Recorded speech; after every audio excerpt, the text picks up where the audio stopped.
Assalamualaikum warahmatullahi wabarakatuh. Kembali bersama saya Desi Apriani, dimana kali ini saya akan menjelaskan tentang hukum tanah adat. Untuk memahami hukum tanah adat ini seperti apa, maka ada hal-hal mendasar yang harus dijelaskan terlebih dahulu, yaitu tentang istilah. Seringkali kita mendengar istilah tanah ulayat, kemudian yang lebih sering lagi kita dengar adalah istilah hak ulayat.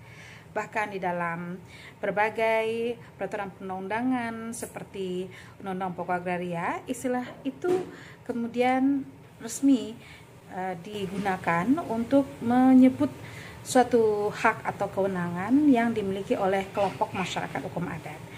Nah, banyak orang juga yang tidak bisa membedakan antara dua istilah itu karena sama-sama menggunakan kata ulayat, padahal berbeda maksud atau maknanya. Kalau tanah ulayat, ia merupakan objek di mana ulayat itu sendiri berasal dari kata wilayah. Jadi tanah ulayat itu adalah wilayah, tempat hidupnya masyarakat hukum adat. Tempat masyarakat hukum adat itu menggantungkan harapan dalam menjalani kehidupan. Jadi di tanah itulah atau di wilayah itulah masyarakat hidup dalam artian tinggal di sana, kemudian menggantungkan harapan dalam menjalankan kehidupannya dari kekayaan alam yang terkandung di wilayah itu. Jadi tanah ulayat itu adalah objeknya dari hak ulayat yang nanti akan kita bahas. Di atas tanah ulayatlah masyarakat hukum adat hidup, sehingga berbicara tanah ulayat itu mulai dari kampung sebagai pusat pergaulan sehari-hari, bahkan pusat pemerintahan dari masyarakat hukum adatnya, sampailah nanti ke tanah dusun. Kalau istilah orang Melayu, dusun itu maksudnya wilayah yang ke darat, wilayah arahnya ke darat dari perairan. Tapi istilah dusun saat ini berbeda. Istilah dusun dalam alam bernegara itu lebih merujuk kepada wilayah administrasi di bawah naungan desa. Tapi dusun kalau bahasa orang Melayu itu maksudnya wilayah yang letaknya jauh ke darat kalau dari perairan, yang fungsinya itu untuk menanam tanaman-tanaman keras.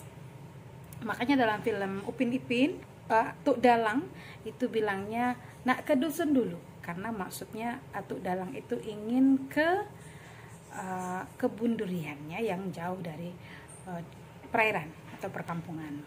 Nah, dari kampungan sampai ke wilayah dusun, entah itu ada sawah ladangnya sampai ke hutan, sampai bahkan kalau masyarakat hukum adat tertentu yang masih memiliki kekayaan tanah luar biasa, mereka memiliki rimba larangan, itu semua kawasan adalah tanah ulayat yang diklaim oleh masyarakat hukum adat sebagai hak mereka, sebagai daerah kekuasaan mereka, seperti itu. Nah, tanah ulayat inilah yang dihaki atau dikuasai oleh masyarakat hukum adat dengan sebutan hak ulayat. Jadi hak ulayat itu adalah kewenangan dari masyarakat hukum adat atas tanah ulayat mereka, atas wilayah tempat hidup mereka, gitu. Jadi hak ulayat itu juga sering diistilahkan dengan sebutan hak komunal. Maksudnya adalah pemegang atau subjek dari haknya itu bukan individu, tetapi kelompok. Jadi kalau berbicara hak ulayat, maka dia dipegang oleh kelompok masyarakat, bukan individu. Jadi untuk memahami hak ulayat, maka kita harus paham objeknya apa, kemudian subjeknya siapa. Objek dari hak ulayat adalah tanah ulayat, dan subjek dari hak ulayat itu adalah masyarakat hukum adat. Masyarakat di sini tentu maksudnya adalah kelompok. Nah, masyarakat hukum adat itu berwenang atau berhak atas wilayah mereka. Itulah yang disebut dengan hak ulayat. Kalau dibaca buku-buku literatur, maka tentu bahasa yang dirumuskan oleh ahli-ahli hukum adat adalah bahasa-bahasa formal, di mana hak ulayat adalah kewenangan masyarakat hukum adat terhadap tanah tempat hidup mereka, bla bla bla bla. Itu tentu membutuhkan energi untuk menghafalnya. Yang paling penting adalah secara sederhana saja dipahami, hak ulayat itu adalah kekuasaan masyarakat hukum adat. Masyarakat hukum adat adalah subjeknya terhadap apa? Terhadap tanah ulayat mereka atau tanah tempat hidup mereka. Mungkin banyak yang bertanya, kenapa di dalam hukum adat itu tanah dihaki secara komunal atau secara bersama-sama? Nah, untuk mengetahui alasan dibalik itu, maka tentu kita harus kembali ke materi dalam hukum adat yang membahas tentang corak atau sifat hukum adat, di mana salah satu sifat hukum adat itu ialah komunal atau bercorak kebersamaan. Kenapa itu bisa terjadi? Hukum adat itu kan lahir dari pola pikir masyarakat, kemudian cara hidup masyarakat, sistem kepercayaan masyarakat, yang kesemuanya itu merupakan kebudayaan dari masyarakat hukum adat. Ketika masyarakat memiliki pandangan hidup atau berpikir bahwasanya tanah tempat hidup itu adalah anugerah Tuhan yang Maha Kuasa untuk mereka, bukan bersifat individualistik, itulah yang melahirkan konsep bahwa tanah dikuasai secara bersama, bukan secara individu. Meskipun begitu, bukan berarti di dalam hukum adat tidak ada hak individu atas tanah.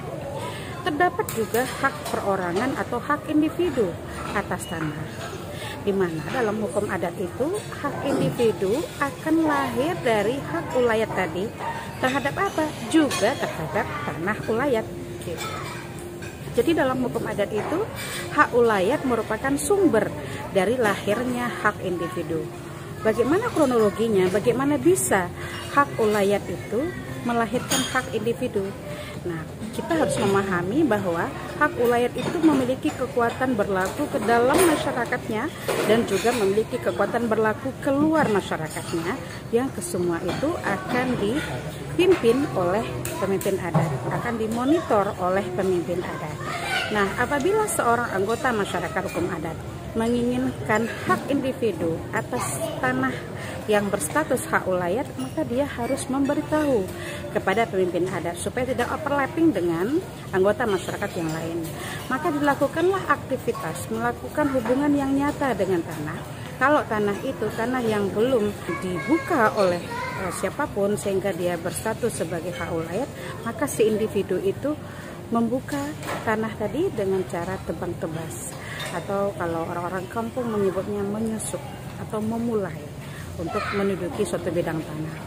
Nah, kalau sudah dibuka tanah itu, kemudian dijaga, diusahakan tanah tadi, dipelihara, maka yang menentukan hak individu jenis apa yang lahir pada seseorang tadi adalah seberapa intensif seseorang itu menguasai suatu bidang tanah. Dalam hukum adat, hak individu yang terkuat juga bernama hak milik, atau tergantung bahasa daerah masing-masing masyarakat. Ada yang menyebut dengan istilah hak hiasan, hak andar benih, atau secara umum disebut dengan hak milik atau hak yang terkuat. Bagaimana bisa lahir hak milik? Yaitu dengan cara seorang individu tadi secara intensif atau secara terus-menerus menguasai, menduduki, dan mengusahakan suatu bidang tanah. Maka kalau ia hanya secara sementara waktu saja menduduki dan menguasai suatu bidang tanah, berarti hak yang lahir baginya bukan hak yang terkuat atau hak milik tadi, tapi hak pakai, hanya sekedar menggunakan saja. Dalam hukum adat juga terjadi hubungan timbal balik. Terdapat hubungan timbal balik antara hak ulayat atau hak komunal masyarakat dengan hak individu tadi, di mana dalam hukum adat tidak ada hak individu yang bersifat mutlak. Kenapa? Karena di dalam hak individu tetap bersemayam hak ulayat, sehingga apabila si individu itu tidak lagi secara intensif mengusahakan suatu bidang tanah yang tadinya sudah menjadi hak individu baginya, maka bisa mengakibatkan hak individunya itu melemah, sehingga hak ulayatnya yang akan menguat dan bisa jadi hilang hak individunya, sehingga ada kesempatan anggota dari masyarakat hukum adat lainnya yang akan bisa menghaki pula tanah itu atau objek itu. Inilah yang disebut oleh Terhar, seorang ahli hukum adat, bahwa hubungan antara hak ulayat dengan hak individu dalam hukum adat itu digambarkan dalam teori mengembang mengempis. Jadi hak ulayat itu bisa mengembang kalau hak individunya mengempis. Apa tanda hak individu mengempis? Kalau si individu itu tidak lagi melakukan hubungan yang nyata dengan tanah, atau bahkan dia tinggalkan atau dia telantarkan tanahnya.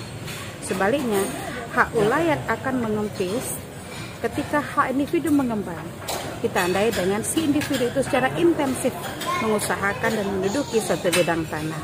Jadi ada hubungan timbal balik antara hak ulayat dengan hak individu.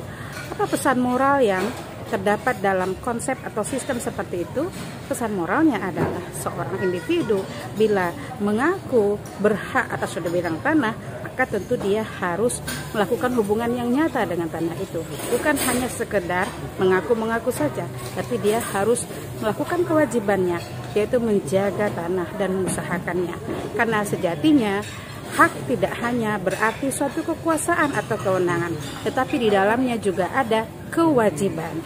Jadi seorang individu yang sudah mendapatkan hak milik atas tanah, dia juga berkewajiban untuk menjaga tanahnya, memelihara tanahnya, terutama menduduki tanahnya itu.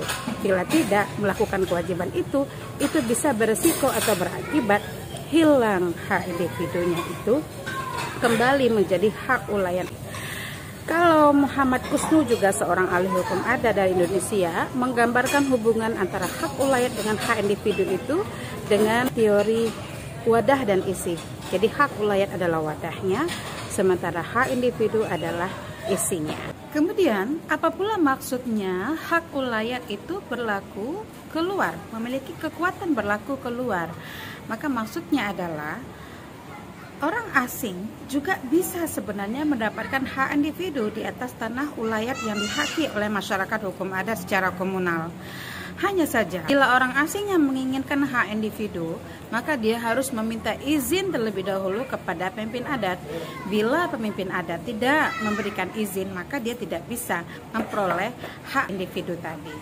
Kalaupun pemimpin adat memberikan izin bagi orang asing atau anggota di luar masyarakat hukum adat itu untuk mendapatkan hak individu, maka hak yang bisa lahir hanyalah hak pakai dan waktu penguasaannya dibatasi hanya 1 kali panen dan tidak boleh untuk tanaman-tanaman yang berumur panjang. Ini juga relevan dengan konsep hukum agraria nasional dalam alam bernegara, di mana dalam UPA diatur bahwa warga negara asing hanya bisa memperoleh hak pakai atas tanah di wilayah negara Republik Indonesia. Karena memang UPA sebagai hukum agraria nasional bersumber dari hukum adat. Sebenarnya ada banyak lagi hak-hak individu yang perlu saya jelaskan, tetapi ini karena mengingat waktu tidak bisa menjelaskan panjang lebar. Misalnya ada hak mengusahakan, ada hak wenang pilih, ada hak wenang beli dan lain sebagainya. Namun itu akan dibahas di lain waktu. Begitu pula dengan bagaimana pengakuan hak ulayat dan bagaimana pelaksanaan hak ulayat dalam alam bernegara akan dijelaskan pada video berikutnya. Demikian, semoga dipahami penjelasan sederhana ini. Saya Desya Priani undur diri. Assalamualaikum warahmatullahi wabarakatuh.